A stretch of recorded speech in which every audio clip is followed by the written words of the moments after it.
Bismillah Rahman Rahim. Assalamu alaikum. This is Syed Farooq Hassan with a new episode of Sky is the Limit. There was a time when the television productions were done live, right? There was no concept of recordings. Then came the recording part, the cameras were advanced, and a lot of things happened, and the journey was long to reach where we are today. In today's world, VFX is a buzzword. It's a common word actually. A lot of people believe in that. What do we mean by VFX? Visual effects, CGI, computer graphic imagery, and all these things. Now we have a lot of students who are actually studying filmmaking, and that is a very, very positive step, because we need to follow the trends which are existent in the world and which can take us forward. Today, it's an honor for me to be sitting with a very, very proud Pakistani. A Pakistani who has studied filmmaking, did masters from University of Birmingham in film production. She is a VFX Production Manager, has worked with big banners, and we happened to catch her off guard as she was visiting Pakistan, because currently she is based in UK. So let's meet Bisma Sheikh. Assalamu alaikum, Bisma. Wa alaikum assalam. Thank you very much for giving us time. No worries. Thank you for having me. I was going through your profile, and the first thing that caught my eye was that you worked with Jason Statham. Yeah. And he happens to be one of my favorite actors. Oh, really? And I said, okay, I have to meet Bisma, and I have to know what she is doing. So Bisma, this journey where you are right now, where did it all start? Where were you born and how did it all start? So I was born in Pakistan, and up till the age of 14. In Rawalpindi? In Rawalpindi, yes. Okay. And up till the age of 14, I was living in Rawalpindi.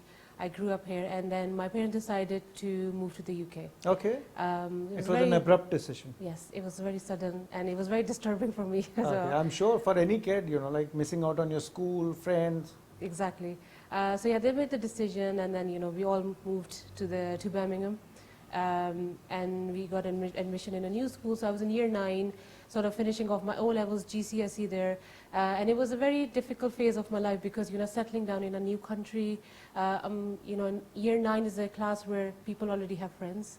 All kids have their own groups. So sort of you being the newcomer in the school, and also being from Pakistan.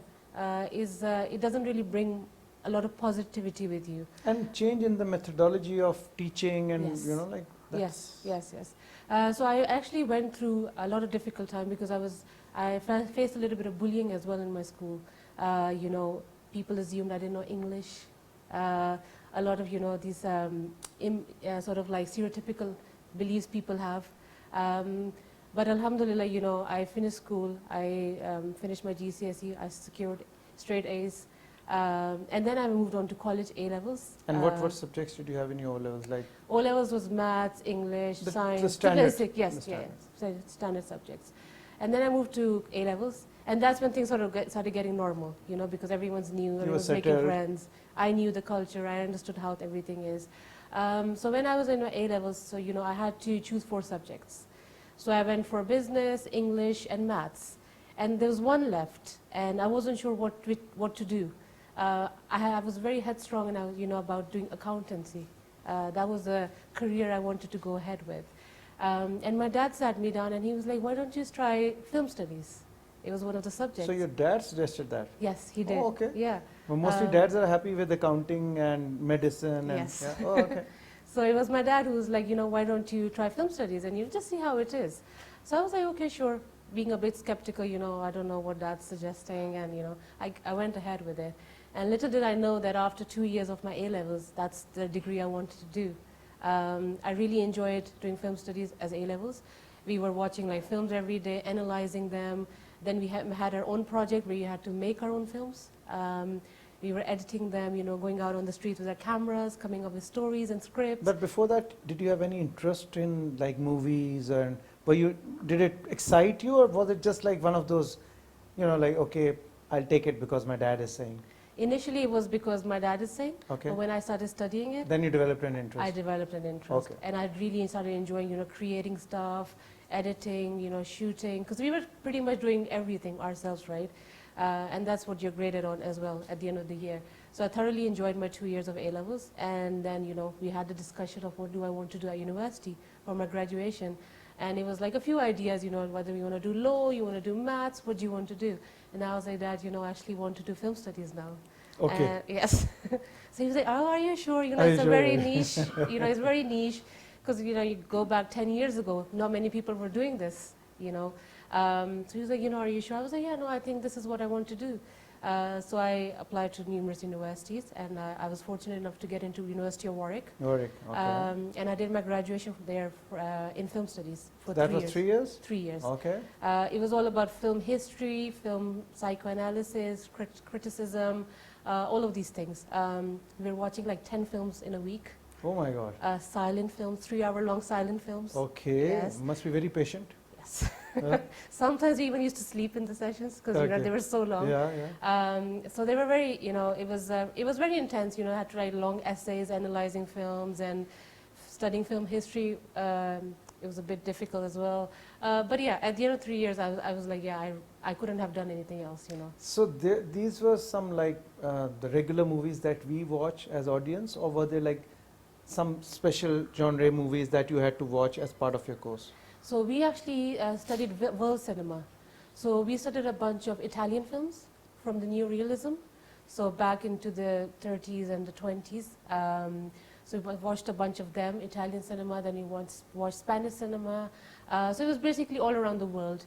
Even like Indian films, we studied some of them. So language was never a barrier? No. Like no. they were all dubbed movies? It was all subtitles. Subtitles? Yes. Oh, okay. Yeah, Okay. yeah. So it was basically, they just wanted to, give us an idea of how cinema is all around the world. Okay. How does it work? Yes, it's, we know the core fundamentals, but how does everyone do it differently? So the core fundamentals are the same for Yeah, everywhere? to some extent, yes. Okay, all right. And then what did you do? So I finished my graduation, and then, it was a situation where I was like, do I start looking for jobs? Am I sure what I want to do? And then, again, my dad was like, why don't you do a master's, In film studies? in film studies. So I was like, yeah, that sounds like a good idea to, finesse my skills even more. So I went to university, Birmingham City University, and I did my master's in film and TV production. And that was really, it was a very practical course. So we would be sort of like doing like music videos, doing, doing live shows. So we even covered like the Trump elections when he was elected the first time. Oh, okay. We did like an overnight live telecast of like the elections, what the results were and everything. We were always live in the studios, doing news reports and stuff like that, going out, covering stories on the streets, making documentaries. That's the practicals. Practicals, work. yes. So, learning about cameras, lenses, editing softwares, different techniques of editing. So yeah, it was like a whole sort of like a Holistic world. view. Yes, yeah, of what film is. So then that's where I was like, okay, That now was another 3 years? it was only 1 year. It was 1 year? Yes, 1 year. Okay. Master's was 1 year, yeah. And where did the VFX part come in? Like, how did you get into In the this? equation. So actually after, in my studies, I had never studied visual effects. After finishing my You had master's, studied cinema? I had studied cinema, Yeah. film studies. After finishing my master's, I was like, time to find jobs. And I got a job at Sky, so it was broadcasting. I didn't really enjoy it. It was live television, As a broadcaster? As a broadcaster. Oh, wow. Yes, Oh. so we were like, so it was basically like different Sky channels. We were getting in all the materials, preparing it, and getting it ready to go on to live television. Sky News, Sky Sports, Sky Arts, Okay. all of these. Yeah, so I was like, TV is not for me, I need to go back to film. And then I just started applying for jobs and jobs and jobs. And I got this interview call from ILM, Industrial Light of Magic, Industrial Light and Magic. I had no idea, about the company, do they do? nothing, not much. And I went in to do my interview, and they were like, yeah, so, we are the pioneers of Star Wars, and, we do visual effects, and, we're looking for a production assistant. And I was like, okay, sure. So they were like, there's this show that you're going to work on. there was like, so they gave all this information. So I was like, okay, cool, you know, not really understanding what I'm going to get myself into. So yeah, that was the beginning of my journey in VFX. Okay. And from there onwards, I sort of worked in studios, 3 studios. So I started from ILM. Then I went on to another studio called MPC. And then I moved to the production side of visual effects. Okay, that's how you got into it. Yes. So VFX, as I understand, and consider me a layman in this, is a magic world, right? You can make anything and everything happen on screen. Yes. Like, you know, like previously, initially when, you know, like all of this started, everything was live, right? And then the recording part came, but it was, you know, sometimes studios, sometimes on location. But the VFX was never, you know, like it was a something, it was a magical world. And no one actually experimented on that part. We did have chroma long time back. I remember even PTV started in Pakistan, I think in 1960s, 64. And I remember as a kid when we were growing up, probably I think it was in the 80s, they had a program called Alif Layla, right? Yes. 1,000 Nights, you know, like Journey of 1,000 Nights. And in that they used to use chroma, you know, while they're showing, you know, like different characters and all. And I used to be very fascinated as a kid that, oh, wow, you know, like how is it possible, you know, like someone disappears or someone, you know, half body is not there, and then, you know, like the chroma factor and then now, you know, you can create a tsunami, you can make planes crash into each other and all that stuff. So I'm sure it takes a lot of expertise to do all this stuff, and people like you know, who've studied cinema and who've had experience and mashallah doing amazing projects in Hollywood with that, make it happen. So it's a very, you know, like it's a very attractive field, you know, it's pleasing to the eye. But before that, since your roots are from Pakistan, you've lived here, as a kid, were you like a very intelligent, bright kid, or were you like average in studies, and what kind of a kid? Were you a naughty kid, like, or a teacher's pet kind of a?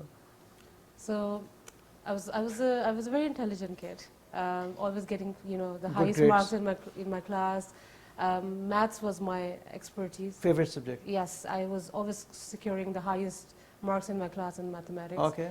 And as a kid, I was a tomboy, you know, almost sort of like, you know, playing sports. You have one younger sibling, right? Yes, one brother. One yes, brother. yes, yes. He's also into Sports. Yes, yeah. So I have like a lot of male cousins, boy cousins. So I was spending a lot of time, you know, with them, playing, you know, basketball, football, watching WWE. So, you know, I was just really enjoying those. Okay. So in school, yeah, I was very tomboyish, you know, just you know, playing around all the time. But you know, when it was time to study, I would just towards the end of the exams. And who was more inspirational to you while you were growing up? Like your dad had more influence on you, or your mom? So it was very different because my mom has always been a working woman. She's been teaching, you know. Ah, she was a teacher. Yes, she was a teacher. Oh, okay. So you know, I had always seen her managing home and her career. You know, for her, teaching was a passion. So you know, I always saw that side of her. And for my dad has been a very strong force in my life because he's always pushed me, you know, to study, like, you know, do things which are sort of out of the box. Unconventional. Yes, unconventional things. So it was like they both had a very important part in my life. Okay. Yes. Okay. And so you had a deep interest in sports also, as you said, you know, like you were playing all these games and all. Did you have any ambitions? Like most of the kids do that, okay, when I grow up, I want to be a pilot. Or when I grow up, I want to be a doctor. Did you have any ambition at that time? So I really wanted to be an accountant. An accountant. And why, may I ask? Because when I was at school here in Rawalpindi, I was doing accountancy because in O levels you choose a few subjects, right? So I chose economics and accounts. Okay. And because I was so fascinated by numbers, okay. That was like, yeah, this is all I want to do. I want to be an accountant. So you know, you see, that's the irony of life, that you know, you think something, and something else happens, which is much better for you. You know, I'm sure you would have excelled as an accountant also, but what you're doing right now takes the cake. Yes, it's much better. Okay, so you went to UK and you got admission into O levels, and you know the initial part, the initial patch was a bit rough, Yes. but then you got settled, and then because your dad asked you to choose this subject of film production in as one of the subjects in A levels, Yes. and that's how your interest developed, right? So tell me something. I've heard that you worked with a lot of Hollywood firms, and especially with respect to special effects and all that stuff. The world is moving at a very exponential pace. Do you watch Pakistani productions also? I do, yes. And how do you rate Pakistan in terms of, as a comparison with international productions? I think with the Pakistani industry, obviously I think with us dramas are a much bigger world. Like soap opera, like our culture is more dependent on daily soap operas. And when it comes to Pakistani films, you only have like a handful released every year. So you'll have 2, 3, 4 films coming every year. And I feel like in terms of production, the quality hasn't really changed in the last 5 years. It's stagnant. Yes. It's just like still, it's not moving. I don't see sort of any changes, although, we've been shooting stuff like, Pakistan goes abroad, they do shoots in London, America, and all these places.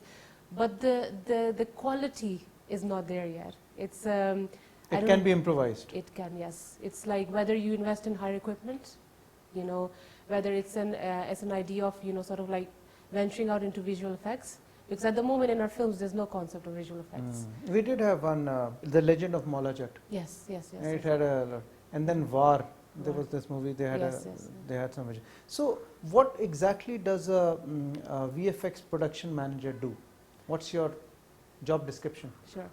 So we sort of start with the initial stage of the film, which is the development stage, where we get the scripts, from the directors of the film, and sort of we start reading them and sort of like start thinking along the lines of the vision of the director. What does he exactly want?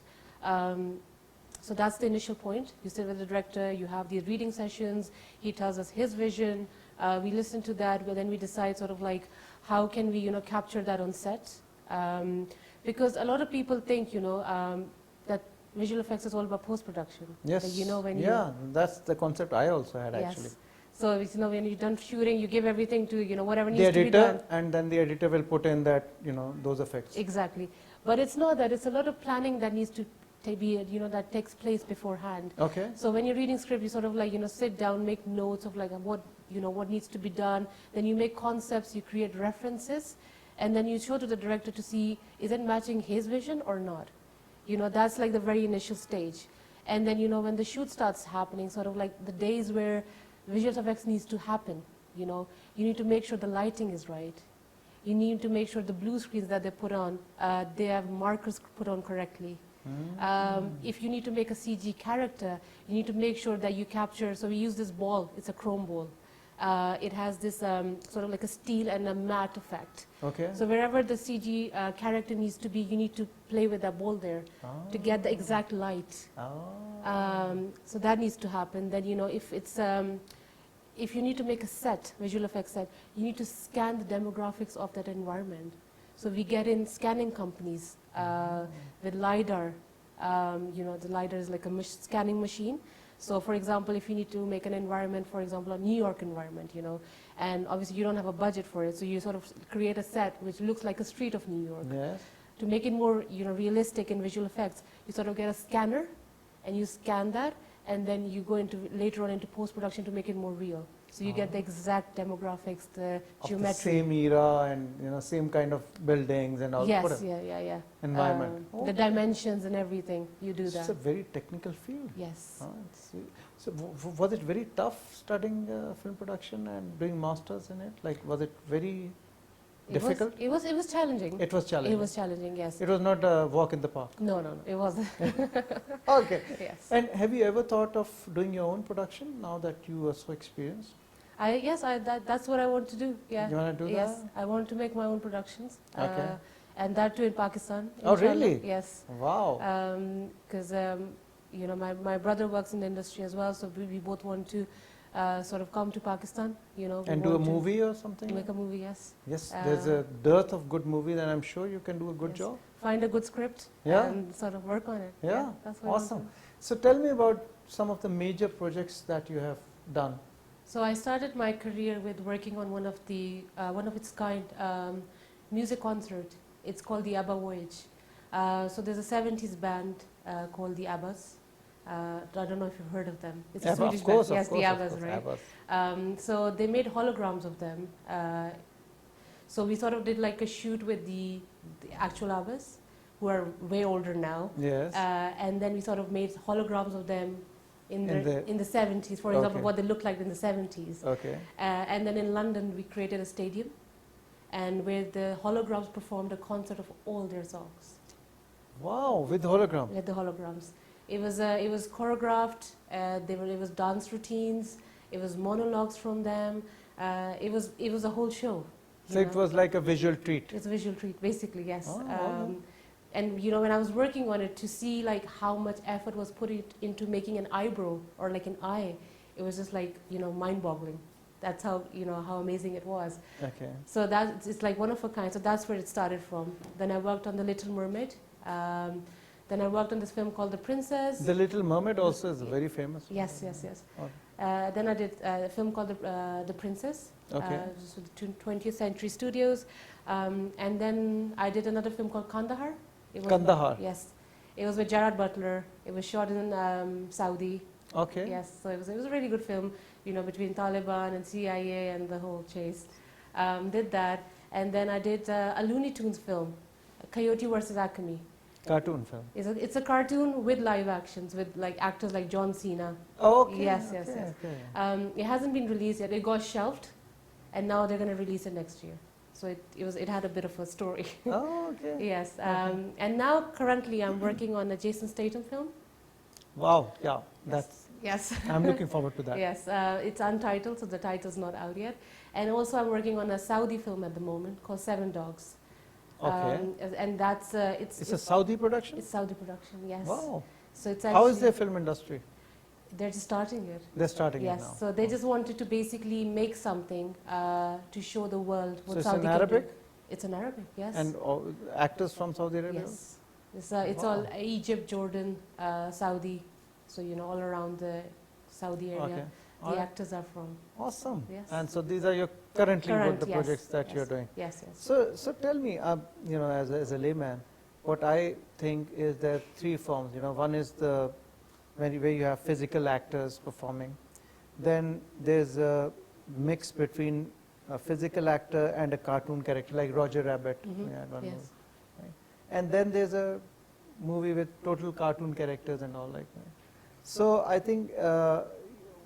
Which is the most difficult genre that you feel in production terms or in terms of execution of that project? What do you think?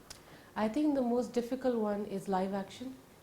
It's because you create cartoons, you create animation, and then for them to interact with real life actors, that's the most challenging part. That's the most challenging. Because obviously when the actors are performing, there's no animation, right? You put some puppeteers, so they are interacting with the puppeteers. But obviously when you are creating, and then later down in post-production, you start animating the characters, whatever the film is about, whether it's like a CG animal, a Looney Tunes character, whatever it is. So sort of like bringing that chemistry between an animation and a real life actor, that's the most challenging part that I've seen. Okay. Yes. And how many Pakistani students would you be knowing who are into this field? Do you have any?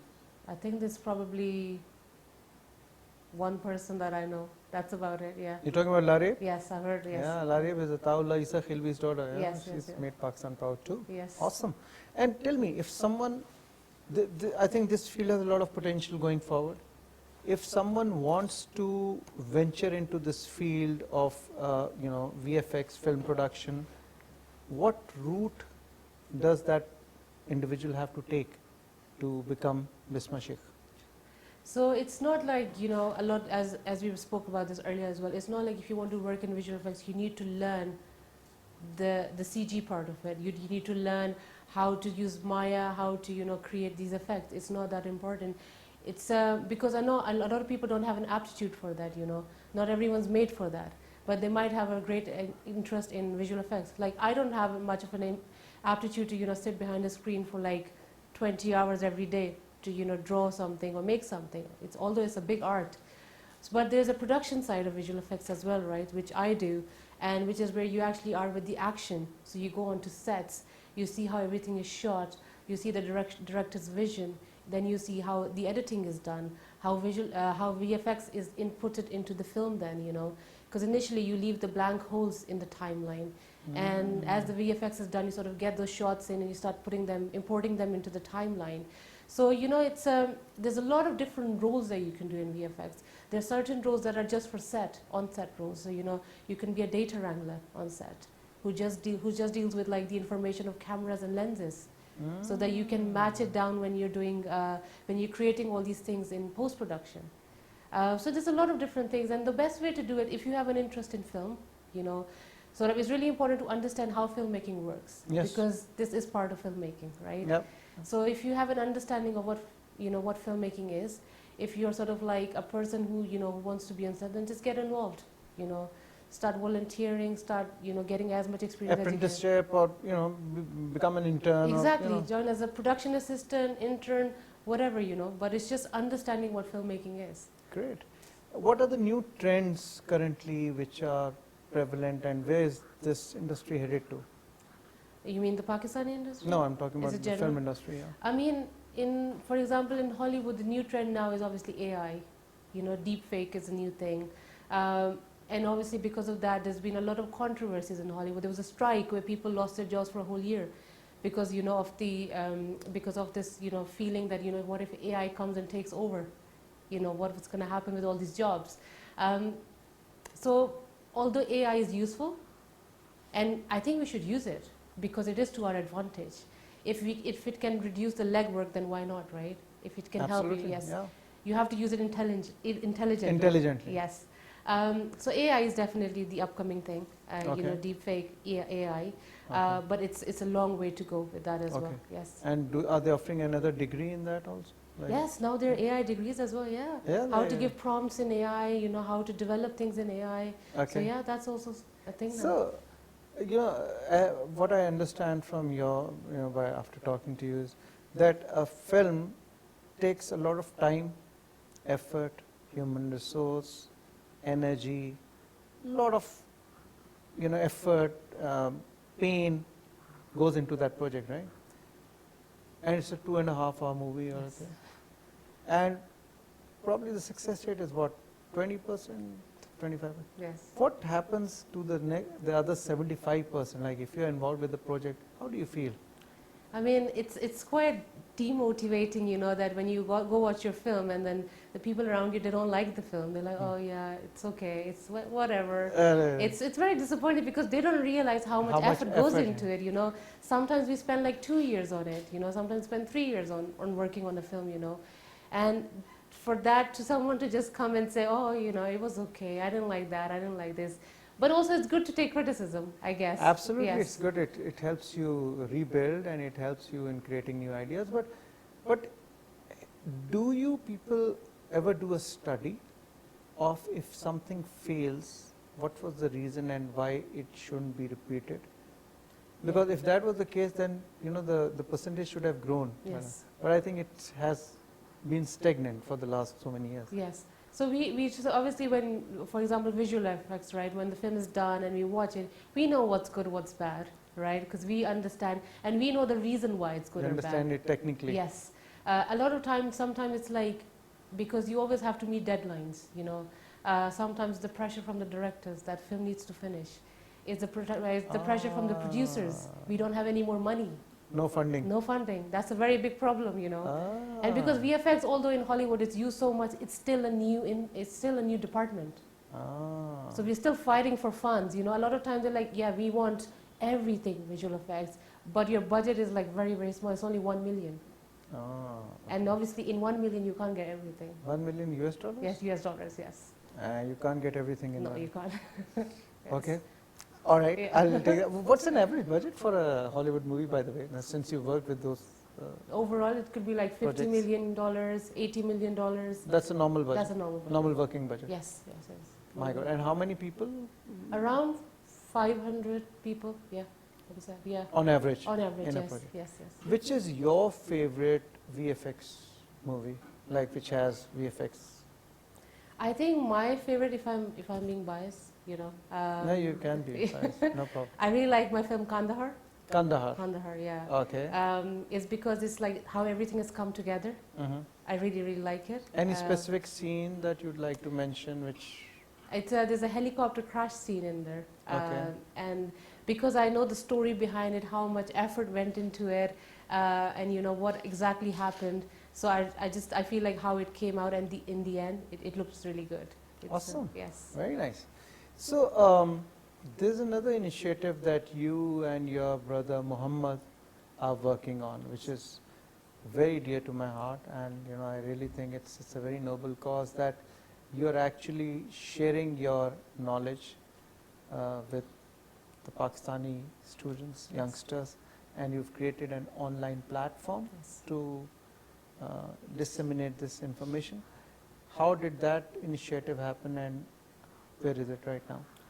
So we always, because you know we have had so much education in film studies, like you know 6 years of formal education in film studies, and then my brother did the same. You know, he did like cinematography, he did film production, his degrees in. So we both have a lot of core, you know, education in this topic.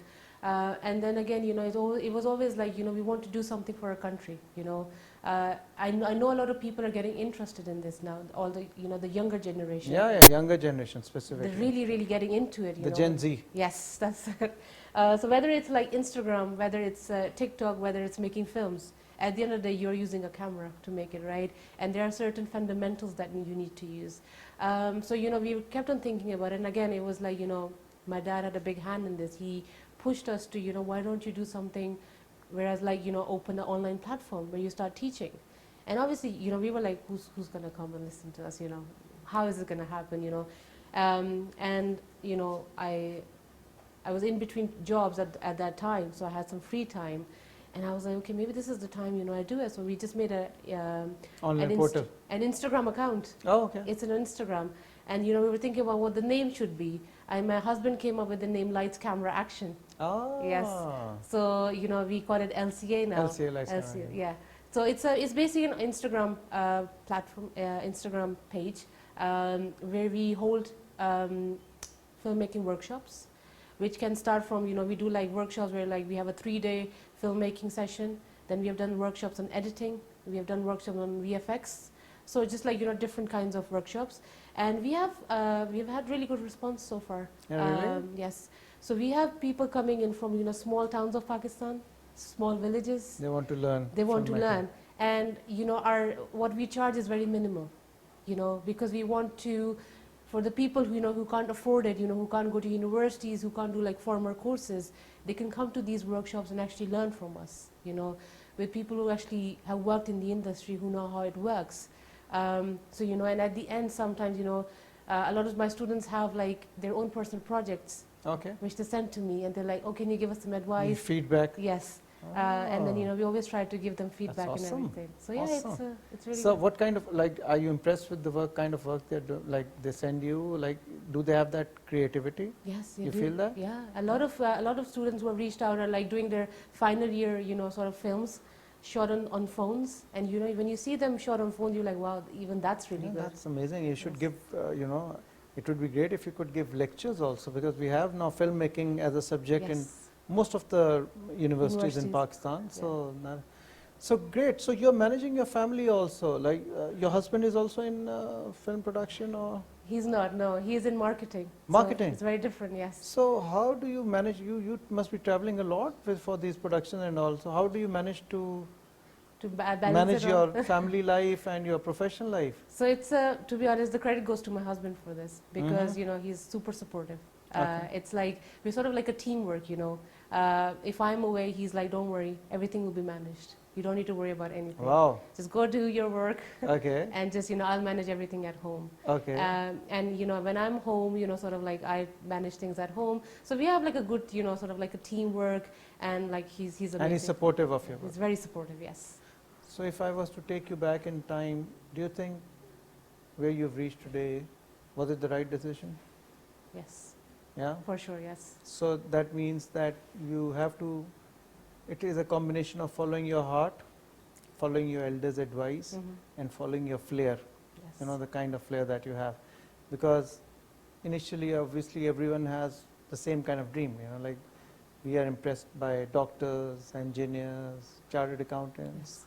But when you grow up, then you realize that there's more to life, there's more to work, and there's so many unexplored fields where you can actually contribute, right?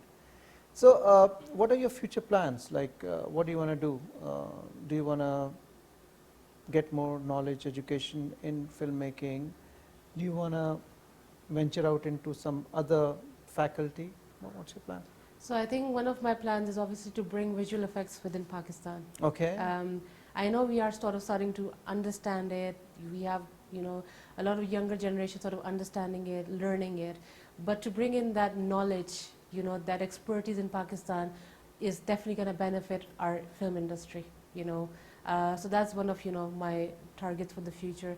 And I think the second thing I would want to do is, you know, my educational platform, LCA, sort of, you know, make it more, sort of make it more bigger. You know, at the moment it's online. Maybe open my own sort of like a school here, film school here, where, you know, I teach, my brother teaches, we both teach, you know, these things, give practical classes and, you know, help out. I think we really want to help out the people who can't, you know, afford these things. Yes, absolutely. That's what we all should do actually as Pakistanis, to help, you know, upbring the society as a whole.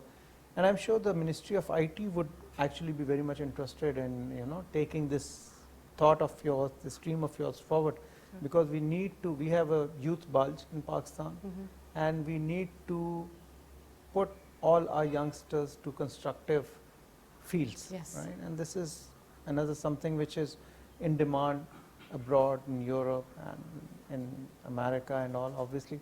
So tell me, so if someone wants to get into this VFX film production, what are the basic skills that are required? What he or she should possess before, like as a basic, before venturing into this? So as I was saying, that visual effects is filmmaking at the end of the day, right? So I think it's really important to understand how filmmaking works. So how a camera operates. Okay. How does editing work? Yeah. So, you know, because... But a student or someone in rural areas would not have. So, you know, any basic skills after which, you know, like does he or she have to be good in IT skills or computer operations, or, you know, what should he or she do in order to come up to that basic level where if they listen to your lectures and all, they can start, you know, doing this stuff at home? So, you know, even everyone has a phone with a camera nowadays, yes, right? Most of the population, 80-90%. Right. So you start writing down your stories, whatever story you have in your mind. You can take inspiration from what you see, you know, make a story, start shooting it on your phone. Okay. You know, that's the baseline. As we said, everyone has a camera nowadays, you know, on the phone. And that's what most of them do, you know, like on TikTok or on vlogging is very much in, you know, for that matter. So that's the beginning, and then obviously once you record it, you're going to start editing it. If you don't have a laptop, if you don't have a you can do it on your phones. There's so many apps available on your phone to understand how to put a story together, you know, because at the end of the day, whatever we do is to bring out the story, in the best way possible, right? So you record something on your phone, you come up with an idea, record it, and then start editing on your phone. So at least you're learning the fundamentals of how filmmaking works, you know, and then gradually, you know, you start sort of, you need to watch films. You need to watch films. You need to watch as many films as you possible, can. You know, go to YouTube, you know, watch all the old movies, and because it's learning at the end of the day. Because everyone has a different technique. The amount of information you take in, you know, when you're using your phone, you know, you'll be like, oh, you know, that person did a shot like with this angle. So you can use your phone, you can use your camera to do that angle, you know. You'll wonder, you think about how did you get that effect. When you're editing, you're like, oh, you know, I saw the quick camera pan, you know. How did you do that? You'll play around in your editing software to achieve that, you know. So it's all about thinking how you can make these things work, experimenting with things. Okay. So that's what it is. So, you know, sometimes when you create something, obviously you give in your best shot and you've created something. And if someone comes up and says that, oh, I think Bisma, if you could have done it this way, it would have been better. How do you feel? I mean, it's a hard pill to swallow. Do you take it within the stride, or do you actually, learn from it, or you're just like, what I've done is the best. This person is just. I think it's really important to listen to people because you're never 100% in your art. Yeah. You're always learning. Collective wisdom is the best. Yes, because thing, right? even someone who has no idea, maybe they'll tell you something that you have never thought about. Yeah. It's and sometimes the general public gives you more sort of like great feedback than somebody else because they see it from a very oblivious angle. They have no idea what happens. Yep, absolutely. Great. Bisma, we have paucity of time. I would want to continue chatting with you. It's such an interesting talk and such an interesting field, very close to my heart, what you've done. But we have paucity of time, so we need to wrap up. But before we close this program, there'll be a lot of Bismas right now watching you on TV. And what message would you like to give to them? I think I would like to say that, even if you're a girl, you're a woman, you shouldn't think that you can't do something, everything is doable. If I can do it, anyone else can do it, believe in yourself. Believe in yourself. Work hard. Yeah. Because you can't get anything without working hard, you have Absolutely. to work hard. There are no shortcuts. Yes. Believe in yourself, and if Bisma can do it, anyone can do it. That's the spirit. Actually, so the basic purpose of this program is also to inspire all the viewers who are listening to us, watching us, people who have achieved, who have made something in life, they share their experiences so that people can benefit from it and get inspired. Sure. But Bisma, thank you very much. It was a pleasure meeting you. I wish you all the best in your stay here in Pakistan, and I hope and pray that you come here more often, create more students, do productions in Pakistan, and our film industry really needs a push, right? And now the government is also very seriously looking at it, focusing on it. The IT industry is very much supportive. So we need more of Pakistanis coming back and serving our society here. Thank you so much, Farooq. And thank you so much, PTV World. Thank you very much, Bisma. It was a pleasure meeting you. And viewers, with this, we come to the end of this episode of Sky's the Limit. Inshallah, I'll see you in another episode. Till then,